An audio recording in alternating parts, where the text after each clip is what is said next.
안녕하세요, 가치형입니다. 자, 어제 미국 증시 흐름을 보신 것처럼 오늘 굉장히 기대를 많이 하셨을 거예요. 물론 결과도 기대를 했던 것처럼 오늘 거의 대부분의 종목들이 상승이 나왔던 것 같아요. 정말 얼마 만에 이런 상승이 나왔었는지 가늠이 되지 않는 것 같고, 확실히 시장의 흐름이 많이 달라졌다는 것을 최근 들어서 느끼셨을 거예요. 그래서 그런 기대감들이 앞으로 조금 더 이어질 수 있기를 한번 기대를 해보고요. 그리고 오늘 코스피 종가를 보면 3.4% 가까운 상승이 나왔고, 다행히도 그 갭을 메꾸지 않고 오후장에 또 상승하는 흐름이 나오더라고요. 그리고 코스닥도 비슷한 규모의 상승이 나왔고, 흐름도 상당히 닮아 있었던 것 같아요. 그리고 이어서 코스피 상위 종목들을 보면 오늘은 반도체 관련주, 그리고 2차전지 관련주, 또 무엇보다도 플랫폼 기업들, 카카오 그룹주하고 네이버, 가장 많이 빠졌던 만큼 상승장에서도 가장 많은 상승이 나왔던 오늘이 그런 하루였던 것 같아요. 그리고 코스닥도 전 종목이 상승이 나왔고, 적게 나와야 3%, 많이 나오면 5% 이상, 오랜만에 전 종목이 빨간불이 들어왔습니다. 그리고 이어서 코스피의 수급을 보면 오늘 기관과 외국인의 양매수가 들어왔고, 기관은 무려 1조 원 가까운 순매수가 들어왔어요. 그리고 외국인도 7천억 규모의 순매수가 들어왔고, 또 모처럼 거래 대금이 13조 원이 나왔어요. 정말 오랜만에 10조 원을 돌파를 했는데, 모처럼 오늘은 수급도 좋았었고 거래 대금까지 모두 박자가 잘 맞았던 하루였다고 볼 수 있고, 그리고 코스닥도 마찬가지로 오늘 기관과 외국인의 많은 순매수가 들어왔습니다. 그리고 거래 대금도 7조 원을 넘었죠. 그리고 삼성전자, 오늘 기관과 외국인의 양매수가 들어왔고, 합쳐서 4천억 가까운 순매수가 들어왔었네요. 그리고 하이닉스도 오늘 큰 상승이 났었죠. 역시 기관과 외국인의 많은 순매수가 들어왔고, 또 정말 오랜만에 강한 상승이 나왔었던 카카오, 역시 오늘은 기관과 외국인의 동반 순매수가 들어왔습니다. 그래도 외국인은 많은 매수세를 보여주었지만 과거의 규모에 비해서는 그렇게 큰 매수세는 아니었던 것 같아요. 그렇지만 기관 쪽에서 많은 매수세가 들어왔었네요.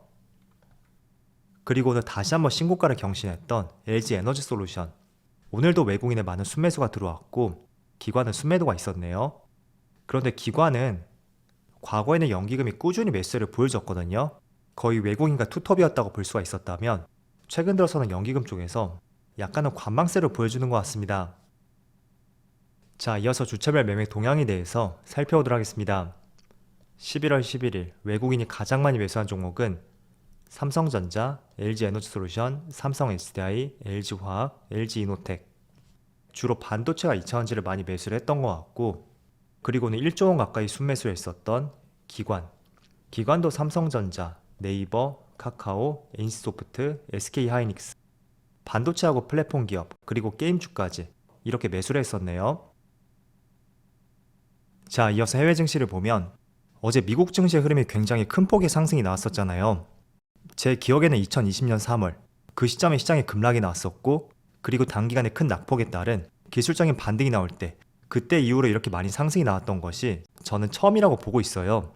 그래서 지금 보시는 것처럼 S&P 500에 5.5% 급등이 나왔고, 61선과 121선, 그래도 여기에서 한 차례 저항에 부딪혔지만 어제는 강하게 돌파하는 모습이 나왔고, 그리고 특히 나스닥이 어제 무려 7.3% 급등이 나왔습니다. 급등이 아니라 폭등이 어울릴 것 같아요. 그래서 큰 흐름에서 본다면 이중 바닥을 형성했다고 볼 수가 있겠죠.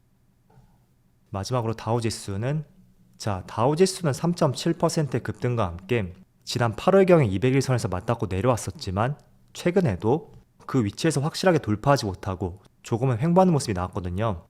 그렇지만 어제는 큰 상승과 함께 확실하게 지난 저항선을 돌파했다고 볼 수가 있고, 그리고 이런 좋은 기운들이 오늘 전체적인 아시아 시장하고 국내 시장까지 이렇게 전달이 되는 것 같습니다. 그리고 일본 니케이도 2.9% 상승이 나오고 있고, 대만이 3.6%, 그리고 중국 증시도 1.5% 상승이 나오고 있어요. 자, 그리고 코스피도 현재 지금 촬영 시점에 3% 상승이 나오고 있거든요. 그런데 오늘 조금 의미를 남달리 할 수 있는 것이, 주봉상 22평선을 깨고 내려갔던 것이 작년 8월이었죠. 그리고 처음 도전했을 때 다시 맞고 내려왔고, 두 번째, 세 번째, 네 번째 모두 돌파 시도는 있었는데, 이게 돌파가 되지 않고 오히려 급락이 나오는 이런 경우들이 발생이 되었거든요. 자, 그런데 이번에는 5번째 시도였는데 이걸 정말 강하게 돌파를 해버렸죠. 그래서 확연하게 추세가 조금은 바뀌었다고 말씀을 드릴 수가 있고요. 이제는 조금은 추세가 돌아섰던 만큼 직전 고점, 이 고점을 돌파할 수 있는지 그런 부분을 조금 더 신경 써 봐야 될 것 같습니다. 하지만 저는 개인적으로 우리가 오늘까지는 환호를 할 수 있을 때 너무 이걸 앞으로 긍정적으로 보는 것도 조금은 위험해질 수도 있습니다. 왜냐하면 통상적으로 미국에서 금리 인상을 하고 나서 약 1년 6개월 전후로 해서 시스템 붕괴로 이어질 수 있는 경기 침체를 동반했었던 만큼 그런 부분도 우리가 확실하게 배제를 할 수는 없단 말이죠. 그래서 정리를 해서 말씀을 드리면 확실하게 추세는 조금 돌아섰다고는 볼 수 있어요. 그리고 그 추세를 돌릴 수 있었던 결정적인 이유, 바로 미국의 소비자 물가지수가 꺾이는 모습이 나오고 있고, 그런 점들을 봤을 때는 연말이나 내년 초까지는 시장에 긍정적인 영향을 기대를 해볼 수가 있습니다. 그렇지만 과거에도 그랬듯이 미국에서 금리 인상을 하고 나서 1년 6개월 전후로 하여금 시스템 붕괴로 이어질 수 있는 경기 침체가 왔었던 만큼 대표적으로 IMF, 그리고 닷컴 버블 붕괴, 또 08년 글로벌 금융위기, 이런 것도 선제적으로 미국의 금리 인상이 있었기 때문에 후행적으로 나타났던 부작용 중에 하나거든요. 그래서 그런 부분은 늘 생각해 보시고요. 어쨌든 추세를 돌렸다는 점에 대해서는 저는 굉장히 긍정적이라고 생각이 되고 이게 바로 V자로 반등은 나오지 않을 거예요. 아마도 지금 구간대에서 이렇게 충분히 물량 소화라든지 횡보를 할 수 있는 그런 구간이 될 수 있다고 보고 있고, 그리고 추가적으로 CPI 지수에 대해서 말씀을 드린다면 제가 지난번에도 여러 차례 말씀을 드렸듯이 작년 10월 CPI, 즉 발표 시점은 2021년 11월이 되겠죠. 그때부터 물가지수가 크게 뛰기 시작을 했었거든요. 작년 9월에서 10월이 될 때 0.8% 상승이 있었죠. 그런데 그 직전을 보면 0.4%, 0%, 0.1%, 또 0.1% 굉장히 플랫함을 보여주었어요. 그런데 10월부터는 0.6%, 0.8%, 또 0.6%, 0.2%, 0.5, 0.4, 0.6 이런 식으로 급격하게 상승이 났거든요. 그래서 이번 달 CPI부터는 충분히 전년 동기 대비로 비교를 했을 때 꺾일 수 있었던 시점이라고 볼 수 있고, 저는 이게 앞으로 계속 꺾일 가능성이 높다고 보고 있습니다. 그 이유는 물가지수는 YY 기준이고 전년 동기 대비로 산정을 하기 때문에 전년 이맘때부터 물가가 크게 뛰었던 만큼 다음 달에도 꺾일 가능성이 있고요. 또 내년 1월, 2월 계속 추가적인 하락이 나올 가능성도 있어요. 그래서 그런 기대감이 어제 미국 시장으로 하여금 정말 생각지도 못한 큰 상승을 불러왔다고 생각이 되고, 또 연준에서 이런 말 했었잖아요. 이번 달과 다음 달에 물가지수를 참조해서 12월 FOMC에서 금리 인상폭을 결정을 하겠다, 그런 언급을 했었습니다. 그런데 이번에 7.7%가 나왔고 다음 달에는 얼마가 나올지 모르겠지만 어쨌든 7.5%, 뭐 그 이하로 나오게 된다면 확연하게 물가가 꺾이고 있다는 것을 볼 수가 있고, 11월 물가지수가 발표되고 나서 그 이후에 또 FOMC가 있어요. 그래서 그때는 0.5%의 금리 인상을 할 가능성이 상당히 높아졌습니다. 이게 실제로 페드워치에서도 90% 이상을 넘어가고 있더라고요. 그래서 이제 금리 인상의 정점이 거의 다가왔다, 이 점을 시장이 반영을 하고 있는 것 같습니다. 자, 그런데 물가가 꺾이고 있는데 그렇다면 금리 인하는 언제쯤부터 할 것인지 그건 아직까지는 예단할 수는 없는 것 같아요. 일단 과거의 연준하고 지금의 연준 큰 차이점이 있습니다. 첫 번째, 과거의 연준은 비교적 선행적으로 어떤 조치들을 취했다고 볼 수 있어요. 그런데 지금의 연준은 철저하게 데이터 디펜던트라고 해서 눈으로 확인할 수 있는 데이터로 확인하고 그 뒤에 어떤 정책 변화를 가져오고 있거든요. 그래서 부정적으로 본다면 한 발 늦은 정책을 펼친다고도 볼 수가 있습니다.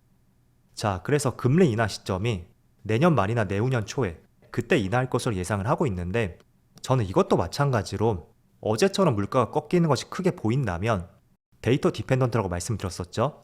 또 갑자기 금리 인하를 할 가능성도 있으니까 우리가 너무 금리 인하 시점에 대해서 아직까지는 멀었다, 너무 부정적으로 볼 수 있는 부분은 아닌 것 같습니다. 그래서 과거의 연준하고 지금의 연준의 차이, 그 점도 한번 고려를 해보시고요. 또 제가 물가 같은 경우에는 YY 기준이라고 말씀을 드렸잖아요. 그래서 작년 10월이 6.2%였고 또 11월은 6.8%가 나왔어요. 무려 0.6%의 상승이 나왔었죠. 그래서 단도직입적으로 말씀을 드려도 지금 물가 상승이 전달 대비 0% 똑같은 물가만 보여준다고 하더라도 다음 달에 발표되는 물가지수는 크게 꺾일 수가 있습니다. 그런데 이게 만약에 전달보다 조금 더 물가가 꺾이는 모습이 나온다면 과거에 0.6%가 상승했던 것보다 훨씬 크게 꺾일 가능성이 있겠죠. 그런데 그 가능성이 조금은 보이는 것이, 자, CPI의 구성 항목을 한번 살펴보세요. 여기서 가장 많이 차지를 하고 있는 것이 이게 2020년 기준이에요. 해마다 조금씩 바뀌는지 모르겠지만 대동소이할 것이라고 생각이 되고 31% 주거비가 가장 많이 차지를 하고 있습니다. 그리고 그 뒤를 이어서 음식료죠. 이게 세 번째고 두 번째가 트랜스포테이션, 직역하자면 수송인데 여기에 에너지 가격이 포함이 될 거예요. 그래서 코어 CPI 같은 경우에는 에너지 가격이라든지 음식료 이 두 개를 제외를 하고 발표를 하죠. 자, 그렇지만 무엇이 됐던 간에 가장 많은 부분을 차지하는 것이 바로 주거비라는 것을 알 수가 있습니다. 그런데 주거비가 본격적으로 꺾이기 시작했고 지난달 말일자에 나온 기사를 보면 2009년 이후 최대폭으로 하락했다는 다음 달 CPI도 꺾일 수 있을 것이라는 기대감을 가져볼 수 있는 좋은 기사도 있어요. 그래서 약 1년 3개월 동안 정말 약세장만 우리가 경험을 했었는데 이제는 시장이 본격적인 상승은 아니더라도 과거의 하락세가 나오지 않는 안정된 시장을 기대를 해볼 수 있는 그런 시점을 한번 기대를 해봐도 좋지 않을까 이렇게 말씀을 드리겠고요. 그리고 이것도 말씀을 드렸었죠. 미국의 중간 선거가 있고 나서 1년 뒤까지 미국의 S&P 500 지수를 보면 단 한 번도 예외 없이 모두 상승이 났습니다. 즉 이런 데이터로 보더라도 과거 1년과는 다른 시장 흐름이 펼쳐질 수도 있겠구나. 그걸 기대를 해볼 수가 있고요. 어쨌든 오랫동안 우리가 많이 힘들었던 만큼 이제는 정말 웃을 수 있는 시간이 올 수 있기를 기대를 해보고요. 여러분들도 정말 웃을 수 있는 그런 시간이 올 수 있기를 제가 기원을 해드릴게요. 자, 그럼 오늘 영상 여기서 마치도록 하고요. 언제나 여러분들의 성공 투자를 기원하도록 하겠습니다. 감사합니다.